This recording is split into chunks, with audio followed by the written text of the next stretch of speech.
simplificando, yo te diría, lo importante del concepto de desarrollo sostenible es que nos tenemos que preocupar no solo por lo económico, sino también por lo social y por lo ambiental. Si tenemos estas tres dimensiones, podemos hablar de un concepto mucho más amplio de desarrollo.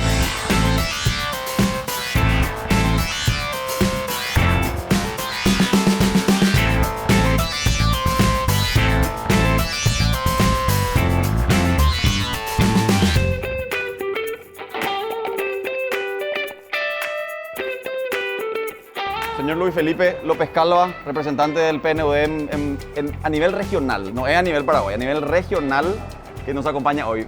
Señor Benigno López, ministro de Hacienda, ¿cómo estás? Muchísimas gracias por acompañarnos. Bueno, mesa de lujo hoy, internacional, con una distinguidísima, la distinguida presencia del señor López Calva. Hablando de desarrollo sostenible, un concepto que todavía no se abrazó demasiado aquí en Paraguay y que sobre todo es muy necesario que empecemos ya a concienciarnos sobre la importancia de tener un cambio en el modelo de desarrollo. ¿Cómo usted está viendo, don Luis Felipe, el nivel de comprensión que tienen los gobiernos en la región al momento de dar este paso de transformación de los modelos de desarrollo? Gracias, Mira, yo creo que se ha avanzado mucho. Lo que, digamos, legitima este nuevo concepto políticamente es la firma en 2015, más de 190 países, 193 países firman en Naciones Unidas este acuerdo para tener 17 objetivos globales. Creo que esto es un punto de inflexión muy importante y a partir de ahí ha habido una apropiación de los gobiernos nacionales y locales muy fuerte. Simplificando, yo te diría, lo importante del concepto de desarrollo sostenible es que nos tenemos que preocupar no solo por lo económico, sino también por lo social y por lo ambiental. Si tenemos estas tres dimensiones, podemos hablar de un concepto mucho más amplio de desarrollo. Ahora, el Paraguay, sin lugar a dudas, está, digamos, interesado en poder incorporar estas nuevas prácticas, no solamente de producción agrícola, sino que también de conservación del medio ambiente, ministro. Desde el gobierno, ¿qué se está haciendo puntualmente en este sentido? De hecho, nosotros estamos dentro de uno de los países que ha suscrito el acuerdo y hoy tenemos nuestro presupuesto general de gasto de la nación alineado a los objetivos de desarrollo sostenible también. Ya estamos trabajando en una serie de temas que hacen al cambio climático, que hacen al respeto al medio ambiente, que hacen al crecimiento con inclusión social, de tal manera que no se quede solamente en algún sector más pudiente de la economía todo lo que se está haciendo, pero también que se pueda llegar a la gente común, por decirlo de alguna manera. Estamos trabajando mucho en la reforma y el fortalecimiento del capital humano, que es parte integral de uno de los principios. Y ahí estamos bien, estamos empezando, pero yo creo que hay un compromiso serio de parte del gobierno que está siguiendo las huellas ya trazadas, ¿verdad? Ahora, el ministro ya es la segunda vez comiendo lomitos. El señor, Luis Felipe, primera vez probando lomito paraguayo. Vamos a comer un lomito árabe, que es el wrap de carne o pollo con verduras, o un lomito sándwich. Sándwich. El sándwich. Ministro, El que ya tiene sándwich, experiencia. El sándwich. El sándwich de Sí. carne. De carne. Y vamos a compartir una pizza. No, una pizza. Ok. ¿Cómo corresponde? Dame un sándwich de carne para el ministro y un sándwich de carne también, ¿no? También. Dos sándwiches de carne para los invitados y para mí un árabe de carne, por favor. Sin lugar a duda, como les digo, es importante que nos tracemos este nuevo norte en materia de desarrollo, ¿verdad? Tuve la oportunidad de conocer el caso de Perú en meses atrás y de verdad a mí me impresionó cómo un país con dificultades muy similares a las nuestras pudo y entendió la necesidad de poder apropiarse de esas nuevas maneras de poder desarrollar en amistad con el ambiente, pero también con una fuerte conciencia social, ¿verdad? ¿Usted cree que Paraguay también está haciendo bien las tareas en este sentido, Luis Felipe? Bueno, como lo decía hace un momento Benigno, hay en el trabajo que estamos haciendo conjuntamente, hay un alineamiento, digamos, o una alineación muy clara de del Plan Nacional de Desarrollo con la Agenda de Desarrollo Sostenible. Entonces, en ese sentido, ese es creo que es el mejor argumento para decir que hay esta alineación de objetivos. Entonces, yo creo que es, desde el punto de vista, como te decía hace un momento, el crecimiento económico no es suficiente. Se necesita ir más allá. El principio de la Agenda de Objetivos de Desarrollo Sostenible, que también conocemos como la Agenda 2030, porque es el año que nos hemos impuesto como punto de llegada, tiene este principio de no dejar a nadie atrás, ¿no? Desde el punto de vista territorial, desde el punto de vista étnico, desde el punto de vista de género, que todos estemos siendo parte beneficiándonos de este crecimiento económico, no solo beneficiándonos, y ese es un punto que quiero hacer, porque Benigno mencionó el tema del capital humano, y yo creo que es importante pensar que cuando hablamos de inclusión, no solamente hablamos de redistribución de los recursos o del ingreso, hablamos de redistribución de capacidad productiva. Pero en un país, ministro, con digamos, desafíos importantes como el nuestro, ¿cómo se encauza un proceso como ese? Porque eso implica también cambiar la cultura muchas veces de cómo producimos lo que producimos, ¿verdad? Y justamente como bien señalás, es un proceso, ¿verdad? Un proceso que se inició, que se está llevando adelante y que como todo proceso va a tener marchas y contramarchas, pero lo fundamental es que estamos alineados y convencidos de que ese es el camino, ¿verdad? Si vos mirás un lado de la moneda paraguaya y ves la cara de la macroeconomía, vos vas a ver que sos un país totalmente diferente al que fuiste hace 15 años atrás, casi grado de inversión. Y si miras la otra cara de la moneda, vos ves que se quedó gente atrás. Vos ves que no se avanzó en educación, no se avanzó en salud, que no se protegió el medio ambiente. Pareciera como que tenemos abundancia de recursos naturales, no los hemos protegido, tenemos abundancia de agua, no lo hemos aprovechado como debiéramos, tenemos abundancia de gente joven, no la hemos preparado para que enfrenten los desafíos del siglo XXI. Entonces es como que ahora estamos mirando hacia ahí también, o sea, no de nada sirve solamente crecer, que es básico, ¿verdad? Que es fundamental que tengamos lo que tenemos, lo que hemos logrado en la economía, sin eso no podemos avanzar, pero es hora de enfocarnos también hacia el bienestar de la gente, ¿verdad? Y en eso yo creo que estamos convencidos, el presidente tiene muy clara esa idea, y hacia ahí estamos trabajando, hacia ahí estamos andando. Claro, pero en ese proceso de evangelización al sector privado inclusive. Es para todos, o sea, nadie va a poder tener un trato diferente, la regla tiene que ser la misma para todos, porque todos nos vamos a beneficiar de este, por decirte de una manera, de cambio de paradigma, y aparte es ya un compromiso que hemos asumido, el 2030 vamos a tener que explicar, se desarrollan políticas a largo plazo, o sea, no solo importa lo que hizo un gobierno, sino lo que van haciendo los sucesivos gobiernos, y en ese proceso vamos a tener que ir explicando, ¿verdad? Vamos a tener que ir, como vos dijiste, evangelizando a todos para entender que todo puede ser igual o mejor con una contención de medio ambiente, de cuidar los recursos naturales.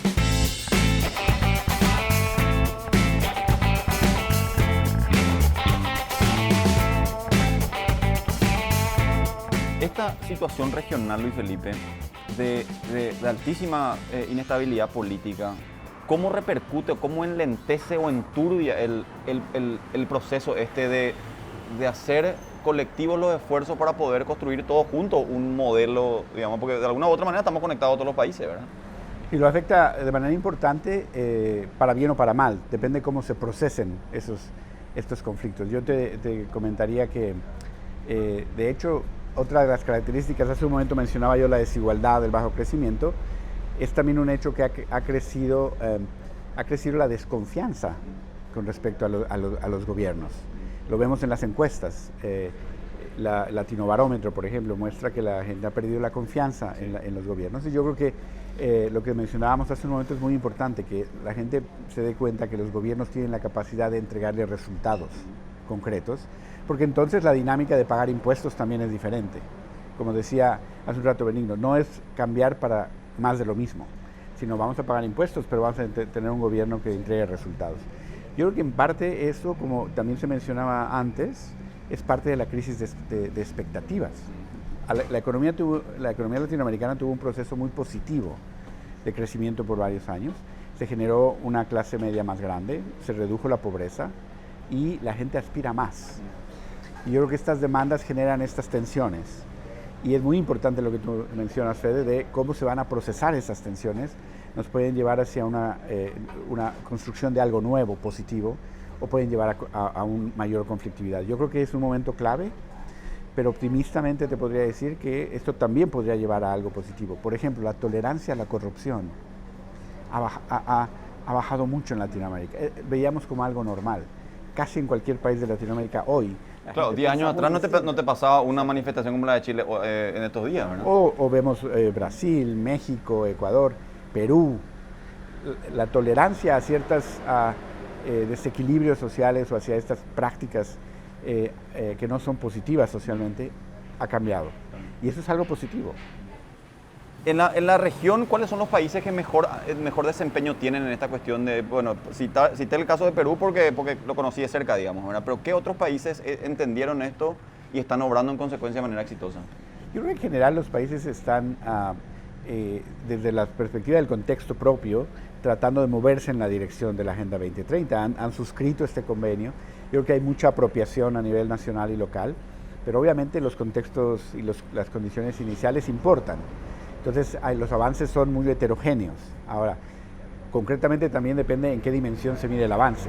Si solamente tomamos el ingreso, bueno, hay 3 países que han pasado a ser de ingreso alto, que brincaron esa trampa de ingreso medio en los últimos años, que son Panamá, Uruguay y Chile. Si empezamos a introducir otras dimensiones, por ejemplo, si introducimos la desigualdad, Uruguay tiene menos desigualdad que los otros 2. Entonces, un poco también depende cómo medimos ese avance, entonces hay que tomar las distintas dimensiones. Yo te diría que los países avanzan en la medida de que sus contextos lo permiten. La región en general ha tenido avances importantes, pero una vez más, esos avances generan nuevas demandas. Y yo creo que ese es un tema que hay que tratar con mucho cuidado y requiere una gobernanza muy efectiva, una capacidad de lograr acuerdos entre los actores sociales para poder procesar estas demandas de una manera constructiva. Bueno, el famoso lomito se hizo operar. Primera vez con el lomito, Luis Felipe va a venir desde México para comer este lomito después. ¿Este es cuál? Este es el de carne, ¿verdad? Este es sándwich de lomito de carne. Para Luis Felipe. Perfecto. Eso, aquí estamos. Gracias. Perfecto. Y este es el lomito, el árabe. Bueno, lo que siempre le digo a los invitados, estas mayonesas son el secreto de la casa. Y esta es la cebolla caramelizada.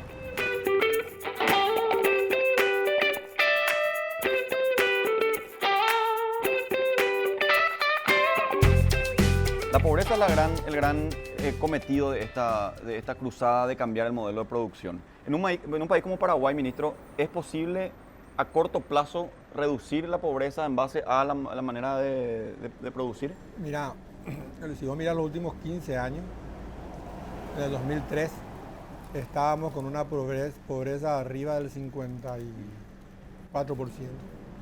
En 15 años se redujo a la mitad, pero estamos alrededor del 27%.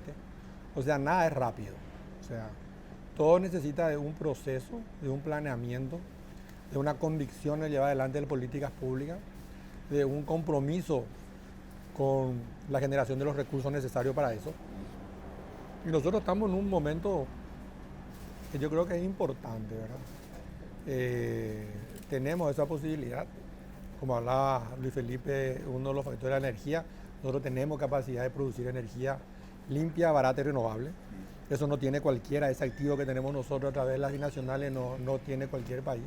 Y la decisión está en qué vamos a hacer con eso. ¿Vamos a usarlo como un instrumento para generar renta o vamos a usarlo como un instrumento para cambiar nuestra matriz económica? De aquí a poco puede ser viable pensar en autos eléctricos, transporte público eléctrico, invertir en energía solar, en energía eólica. Paraguay tiene todo para eso, ¿verdad? Entonces depende de nosotros mismos generar la política para ir reduciendo la pobreza y ser un país más justo y con más equidad. Siempre me genera mucha duda, mucha curiosidad, ¿cómo se le ve a Paraguay en la región y ante los organismos internacionales? Cierto que hay un reconocimiento, digamos, a Paraguay y a Bolivia por la sostenibilidad, su macroeconomía y sus índices, ¿verdad? Pero un poco más allá de eso, ¿cómo se le ve a Paraguay? ¿Se le ve como una nación emergente que no termina de despegar? ¿O se le ve como un país todavía con demasiadas deudas sociales? Si me dijeras una primera característica que yo te diría es un país que ha logrado crecer en promedio a una tasa importante, pero que ha tenido volatilidad. 2 características que otros tienen, pero que en el Paraguay son muy particulares, también debido a la composición de su producción. Lo segundo es el tema de la desigualdad. Yo creo que Paraguay es un país que, como otros, ha tenido un proceso histórico de alta desigualdad, que está haciendo políticas para tratar de reducirla, y que el siguiente paso yo creo que requiere también un aspecto territorial, requiere inversión en infraestructura y tal, pero como lo dijo Benigno, en capital humano. Esto que comentábamos hace un momento, cómo aprovechar estas oportunidades de productividad, pero yo quisiera insistir en lo que dijo Benigno de la informalidad. Un reto muy grande en toda la región y particularmente en Paraguay es muy alta la informalidad. ¿Cómo hacer reformas que logren hacer que las empresas no sean tan pequeñas, que crezcan, que generen otro tipo de empleo? Ese es un reto muy importante. Pero qué desafiante ha de ser para vos tener que venir con la bandera esta del desarrollo sostenible, ir a tratar de hablar con los, qué sé yo, los sectores productivos, industriales, lo que sea, y que esas personas te digan, pero un ratito, ministro, vamos primero a arreglar la economía, la recesión y demás, y después vamos a empezar a cambiar o a hablar de cambio de modelo productivo, ¿no? No es fácil. Yo tengo la ventaja que el presidente tiene claro lo que quiere. O sea, se está trabajando en ese compartimiento y fortalecimiento institucional por un lado. Y la previsibilidad también. Y la previsibilidad queremos trasladar, el presidente quiere trasladar la previsibilidad de la economía a la previsibilidad del funcionamiento del Estado en general. De ahí que los procesos de cambio con un alto contenido de apoyo de los nuevos ministros de la Corte es un proceso importante. Eso no quiere decir que los que están son malos, sino que el proceso que se hizo para elegir fue aceptado por la ciudadanía. Estamos trabajando en el fortalecimiento del sistema de prevención del lavado de dinero. Presentamos 12 leyes al Congreso, de las cuales 6 ya están aprobadas y las otras están en proceso, un ambiente para mejorar el clima de negocio. Y él está enfocado en las reformas que transforman la vida de la gente. La educación, se lanzó el Plan Nacional de Transformación de la Educación con un comité público-privado, verá que pensamos terminar la hoja de ruta a finales del 2020 y eso va a ser transformador porque eso va a darle la oportunidad que nuestros chicos tengan incorporadas las habilidades del siglo XXI. Como sabemos, todo va a cambiar, no sabemos cuál va a ser la fuente de trabajo, pero sí sabemos que con esta educación no podemos brindarle a nuestra gente la productividad y el anhelo laboral de trabajos con salario decente, que es lo que van a requerir los ciudadanos del futuro. También está el fortalecimiento y la mejora en el sistema de salud y un adelantamiento a problemas eventuales que pueden llegar más rápido de lo que pensamos, que es en la transformación y la modificación del sistema de pensiones. O sea, él tiene una idea clarísima de lo que tiene que hacer: fortalecimiento institucional, reducción de la brecha de infraestructura, reducción de la brecha digital. Hay un programa importante también para fortalecer y unir todos los colegios, todas las escuelas públicas, todas las comisarías, todos los hospitales,